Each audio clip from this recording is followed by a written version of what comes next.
സൂ കണ്ടതിന് ശേഷം നമ്മൾ നേരെ മ്യൂസിയത്തിലോട്ടാട്ടോ പോകുന്നത്. എന്തായാലും ഇവിടം വരെ വന്നതല്ലേ, എല്ലാം കറങ്ങിയടിച്ച് കണ്ടിട്ട് പോകാമെന്ന് കരുതി. അങ്ങനെ നേരെ മ്യൂസിയത്തിലെത്തി. അവിടെ ക്ലോസിങ് ടൈം ആയിരുന്നു. കാരണം അതിനു വേണ്ടി ടൈം നമ്മൾ സൂവിൽ സ്പെൻഡ് ചെയ്തിട്ടുണ്ടായിരുന്നു. പിന്നെ പുറമേ കാണാനേ പറ്റുള്ളൂ. ഇതിൻ്റെ കൺസ്ട്രക്ഷൻസ് തന്നെ അടിപൊളിയായിട്ടുണ്ട് കേട്ടോ, നല്ല ഭംഗിയുണ്ടായിരുന്നു.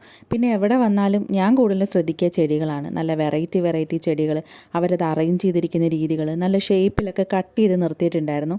എനിക്കതാണ് കൂടുതൽ കാണാനായിട്ട് ഇഷ്ടം. ഒരുപാട് പേര് അവിടെയൊക്കെ ടൈം സ്പെൻഡ് ചെയ്യുന്നുണ്ടായിരുന്നു. ഈവനിങ് ടൈമൊക്കെ വന്നിരിക്കാൻ പറ്റിയ സ്ഥലമാണ് കേട്ടോ. നമ്മുടെ കൊല്ലത്ത് അതാണ് മെയിനായിട്ട് ഇല്ലാത്തത്.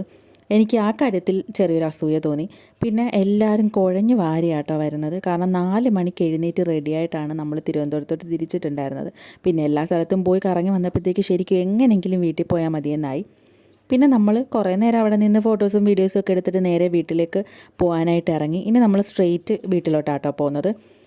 മൈത്രിമോക്ക് അതിൻ്റെ പുറത്തുനിന്ന് വാങ്ങിച്ചിട്ടുള്ള ഷോപ്പിൽ നിന്ന് വാങ്ങിച്ച ഒരു ബാഗാട്ടോ അത്. പിന്നെ നമ്മൾ നേരെ വീട്ടിലേക്ക് തിരിച്ചു.